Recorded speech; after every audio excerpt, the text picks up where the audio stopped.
আগামীকাল শনিবার মাঠে নামতে চলেছে জর্জ টেলিগ্রাফ।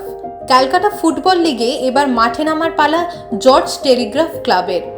সেই বিষয়ে জর্জ টেলিগ্রাফের কোচ গৌতম ঘোষ কি বললেন আসুন জেনে নেব। ক্যালকাটা ফুটবল লিগ কিন্তু শুরু হয়ে গেছে, আর এই মুহূর্তে আমরা সরাসরি রয়েছি জর্জ টেলিগ্রাফ ক্লাবের কাছে, যারা আগামীকাল কিন্তু মাঠে নামতে চলেছে। আর আমার সাথে রয়েছেন গৌতম ঘোষ, তিনি আমরা একটু জেনে নেব। দাদা, এখন প্রিপারেশন কেমন চলছে? আগামীকাল তো দল মাঠে নামতে চলেছে। হ্যাঁ, আমাদের প্রিপারেশন মোটামুটি ভালোই হয়েছে এবং দল তৈরি খেলার জন্য, এবং আশা করি আমাদের ছেলেরা ভালোই মাঠের মধ্যে তার নিজের পারফরমেন্স তুলে ধরার চেষ্টা করবে। দেখা যাক। আপনি গত 3 বছরও ছিলেন, আপনি এই বছরও কোচ হিসেবে রয়েছেন, তা নতুনত্ব কি দেখছেন টিমের? টিমটার মধ্যে এইবারের নতুনত্ব আমাদের জর্জ টেলিগ্রাফ যে ফিলোসফি, সেইটা আমার ফিলোসফির সাথে খুব মেলে। এরা মানে ইয়ংদের মানে নতুন ইয়ং ট্যালেন্টেড প্লেয়ারদের একটা প্ল্যাটফর্ম করে দেওয়ার জন্য সবসময় এরা ভাবে, এবং আমিও এই জিনিসটাকে ইয়ং মানে জেনারেশানটাকে আমি খুব পছন্দ করি। আর এই দুটো জায়গা এত সুন্দর মিলেছে যে লাস্ট 2 বছর আমি এই ফাইন্ড আউট করতে করতে আমরা বেশ কিছু ইয়ং ছেলেদের পেয়েছি, এবং এইবার ইয়ংয়ের সাথে কিছু ম্যাচিওর ছেলেও পেয়েছি, যারা কম বয়স কিন্তু খেলার অভিজ্ঞতাটাও তাদের মধ্যে আছে। এটা একটা এক্সট্রা অ্যাডভান্টেজ। আচ্ছা, আপনি বললেন যে নতুনদের পেয়েছেন, তা নতুনদের ব্যাকগ্রাউন্ডটা কি, মানে তারা কোথা থেকে এসছেন বা কীরকম খেলছেন সেই বিষয়ে একটু বলুন। হ্যাঁ, এরা প্রিমিয়ার ডিভিশনে কিছু টিমে আগে ছিল, এবং বেশ কিছু ছেলে তারা একদমই ফ্রেশ, তাদের গুড ট্যালেন্ট, এবং তারা ভালো কাজ করছে মাঠের মধ্যে। ব্যাপারটা হচ্ছে আমার ফিলোসফির সাথে আমার প্লেয়িং স্টাইল, আমার খেলার যে চিন্তাধারা, তার সাথে কোন প্লেয়ার কতটা ফিট করছে, দ্যাট ইজ ইম্পর্টেন্ট আমার এবং আমার ক্লাবের কাছে। তো সেই জায়গাটা কে কতটা ফিট হতে পারছে সেইটার দিকে মেন নজর। এবং এরা যেহেতু একটু এক্সপিরিয়েন্স, বিভিন্ন ক্লাবে খেলেছে, অভিজ্ঞতাটা আছে, যার জন্য ওদের সাথে কাজ করতে একটু আমার সুবিধা হচ্ছে।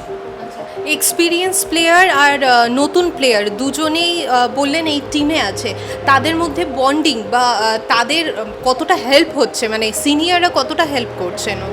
ব্যাপারটা হচ্ছে আমাদের ছেলেরা খুবই ভালো।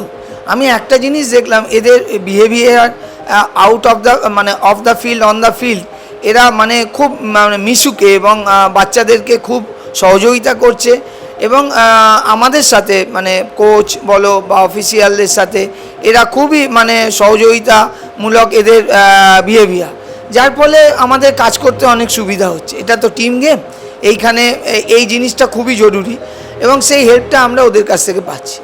নতুন টিমের ক্ষেত্রে কতটা আশাবাদী আপনি, মানে যারা নতুন এসছে এবং পুরনো নতুনভাবে সাজানো হয়েছে, সেক্ষেত্রে কতটা আশাবাদী নিজের টিমে? হ্যাঁ, আমি আশাবাদী। তার কারণ হচ্ছে মানে আমার যে চিন্তাধারা, আমি ওদের যেভাবে ওয়েলকাম করেছি, আমি ওদের সাথে যেভাবে ট্রিটমেন্ট করি, জাস্ট লাইক এ মানে ফ্যামিলি পার্সন।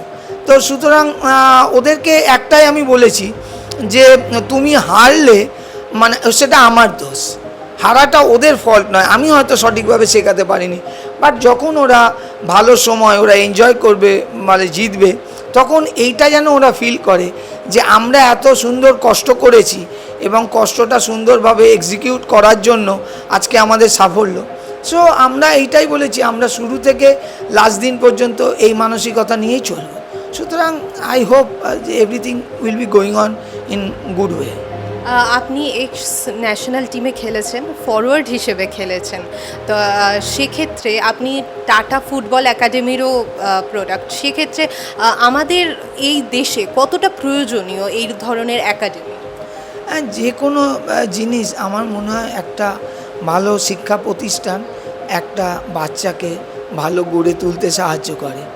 আপনি ফুটবল থেকে সরে গিয়ে আপনি যদি স্কুলিংয়ে দেখেন, আপনি দেখবেন ভালো ভালো স্কুলে অ্যাভারেজ যে স্টুডেন্টরা বেরোয়, পাস আউট করে, তাদের যে মানসিকতা, এই ভাবুন রামকৃষ্ণ মিশন একটা উদাহরণ দিচ্ছি, এদের স্টুডেন্টরা যারা বেরোয় পাস আউট করে, তারা দেখবেন একটা মানে নর্মাল মানে অ্যাভারেজের থেকে ওপরে একটা বিলংস করে এবং তাদের ব্যবহার, তাদের মানে অ্যাক্টিভিটি মানে অন্যদের থেকে একটা আলাদা মাত্রা নেয়।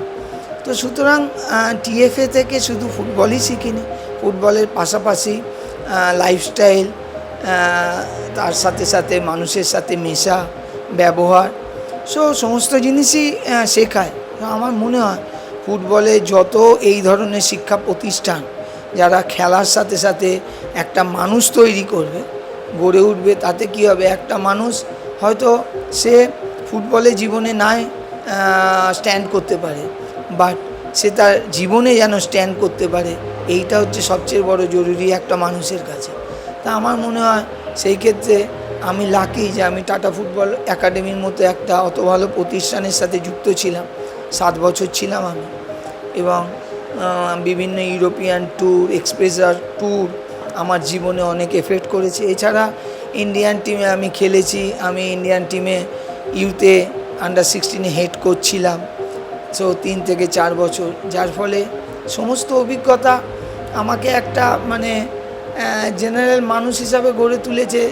এবং সেই অভিজ্ঞতাটা আমি ছেলেদের সাথে শেয়ার করি এইভাবে, যাতে ওরা জীবনে এগিয়ে যেতে পারে।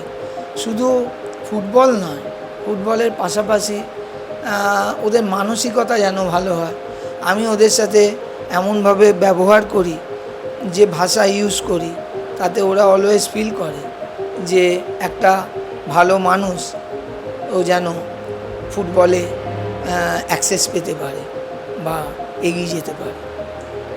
তাহলে শুনলেন তো যে ক্যালকাটা ফুটবল লিগের প্রস্তুতি কিন্তু এখনও জোর কদমে চলল, আর আগামীকাল নামতে চলেছে জর্জ টেলিগ্রাফ ক্লাব।